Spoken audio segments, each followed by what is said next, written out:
बिस्मिल्लाहिर्रहमानिर्रहीम। नाज़रीन, आज चावल के मामलात पर जो है वो बात करनी है कि पाकिस्तान का चावल जो है उसको आलमी मंडियों में कैसे मार पड़ रही है। पंजाब के अंदर चावल की कितनी काश्त होती है, कितनी कटाई हो चुकी है,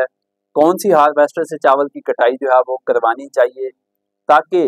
वहाँ पर जो है वो स्मोक का इशू ना बने और चावल के जो मुड हैं या बाकियात है, जो पराली है, उसको आग ना लगानी पड़े। और जो पाकिस्तानी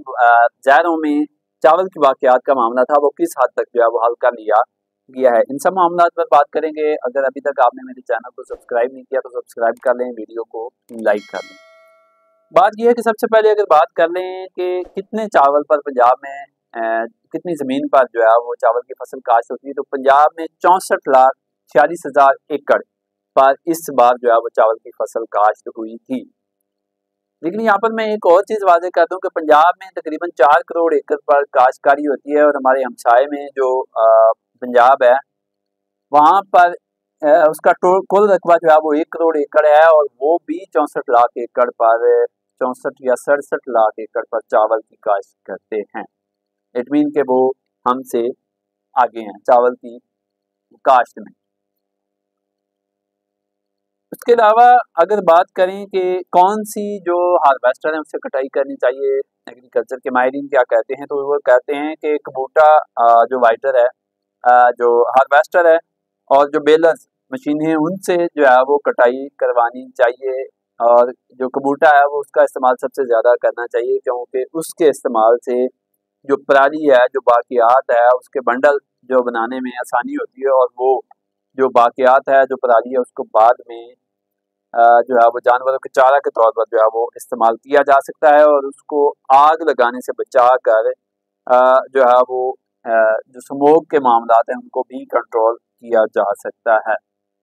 इसके बाद अगर आगे बढ़ें तो यूरोपीय यूनियन के ममालिक में पाकिस्तान की चावल की फ़रोख्त जो है वो कम हो गई है। उसकी एक बड़ी वजह ये बताई जा रही है कि जो भारतीय ताजिर हैं उन्होंने अमरीकी मंडियों में मुश्किलात के बायस जो है वो यूरोपीय यूनियन के ममालिक में रुख कर लिया है और वहाँ पर वो अपना चावल जो है वो फ़रोख्त करने की कोशिश कर रहे हैं और उनकी कोशिश ये है कि अपना जो स्टॉक है उसको कम से कम किया जाए ताकि आने वाली फसल में एक तो उनके किसान को अच्छा रेट मिल सके और दूसरा मज़ीद जो है वो नया चावल जो है उसको स्टॉक कर सकें। और जो पाकिस्तानी चावल की मार्केट थी उस पर इंडियन जो बिजनेसमैन हैं उन्होंने कब्जा किया है और वो अपना चावल जो है वो ज़्यादा से ज़्यादा फ़रोख्त कर रहे हैं। और ज़रा ये बता रहे हैं कि जर्मनी के शहर कोलोन में खुराक की बड़ी आलमी नुमाइश जो है हुई है और उसमें भारतीय ताजिरों ने 250 से 300 डॉलर तक जो है फी टन चावल की कीमत में कमी की है, जिसकी वजह से पाकिस्तानी चावल जो है वो माइनस हो गया है और भारतीय चावल जो है वो वहाँ पर बहुत सस्ता जो है वो खरीदा जा रहा है क्योंकि चावल के 250 से 300 रुपये फी टन 300 डॉलर फी टन कमी करने से जो ताजिर हैं उनको या वहाँ पर जो खरीदार हैं उनको 6 से 7 लाख यूरो तक का जो है वो फ़ायदा हो रहा है। तो इस तरह जो है वो पाकिस्तानी चावल जो है वो वहाँ पर उसकी डिमांड जो है वो कम होती जा रही है, जिसका एक बड़ा फैक्टर जो है वो ये होगा कि आइंदा सीज़न में जो काश्तकार है, पाकिस्तानी काश्तकार है, उसको रेट कम मिलेगा, किसान को रेट कम मिलेगा। और क्योंकि चावल का पहले भी बहुत ज़्यादा स्टॉक जो है वो हमारे पास पड़ा है, अगर चावल की एक्सपोर्ट नहीं होगी तो किसान है उसको रेट नहीं मिलेगा और जो आड़ती है, जो राइस मिलर्स हैं, वो भी उनको रेट ज़्यादा नहीं देंगे क्योंकि उनको आगे जो है वो फ़ायदा नज़र नहीं आ रहा। जब एक्सपोर्ट होगी, चावल का स्टॉक ख़त्म होगा, जो फ्लोर राइस मिलर्स हैं उनको प्रॉफिट होगा तो यकीनन जो है वो किसान को भी फ़ायदा होगा। लेकिन अभी तक के जो हक़ाइक़ हैं वो बड़े इसके बरअक्स हैं क्योंकि आलमी मंडियों में पाकिस्तानी चावल की डिमांड जो है वो कम होती जा रही है और भारत ने अपना चावल जो है वो मंडियों में सस्ते दामों फेंक दिया है। और क्योंकि ये रीजन जो है ये बासमती चावल सबसे अच्छा जो है वो उगाता है, इस चावल की इंडिया हो या पाकिस्तान हो इसकी डिमांड बहुत ज़्यादा है बाहर। और जब इंडिया का चावल वहाँ के जो यूरोपियन कंट्रीज़ के लोग हैं उनको सस्ता मिलेगा तो यकीनन वो सस्ते चावल के पीछे जाएंगे और पाकिस्तान की डिमांड या मार्केट जो है वो कम होगी।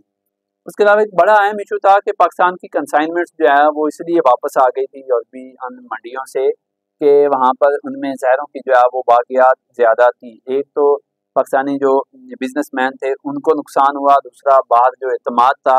उसमें कमी आई, जिसकी वजह से भी पाकिस्तानी चावल की एक्सपोर्ट में मुश्किलात का सामना था। अब इसमें ये किया गया है कि हुकूमत ने, वफाकी हुकूमत ने पंजाब हुकूमत को, क्योंकि चावल सबसे ज़्यादा पंजाब और सिंध में उगाया जाता है, तो दोनों हुकूमतों को टास्क दिया गया था, सूबाई हुकूमतों को, कि जो रेजिडियो लेवल है, जो ज़ैरों की बाक़ियात है, उनको कम से कम किया जाए ताकि चावल की जो एक्सपोर्ट है उसमें इजाफा किया जा सके और जो रुकावटें हैं उनको दूर की जा सकें। इस हवाले से पंजाब का मुझे पता है कि पंजाब का जो पेस्ट वार्निंग डिपार्टमेंट है उसको ये जिम्मेदारी दी गई थी। डॉक्टर आमिर रसूल साहब वहाँ पर डायरेक्टर जनरल है, बड़े जिम्मेदार ऑफिसर हैं, उन्होंने इन चीज़ों को बड़ा टेक्निकली और बड़े अच्छे अंदाज से हैंडल किया है। और अब ये बताया जा रहा है कि पाकिस्तानी चावल से कम जो पंजाब की हद तक ज़्यादा की बाक़ियात का मामला है वो ख़त्म हो गया है। बहुत ज़्यादा जो पेस्टिसाइड्स हैं उनको बैन किया गया, किसानों को आगाही दी गई है कि जब फसल तैयार हो तो आपने स्प्रे नहीं करना। मसला ये होता था, जब फसल तैयार होती थी उस पर कोई ना कोई बीमारी हमला करती थी तो पाकिस्तानी जो हैं काश्तकार वो उस पर स्प्रे कर देते थे और वो जो ज़हरों की बाक़ियात जो है वो ख़त्म नहीं होती थी। लेकिन अब इस पर जो पेस्ट वार्निंग डिपार्टमेंट है उसने कब्जा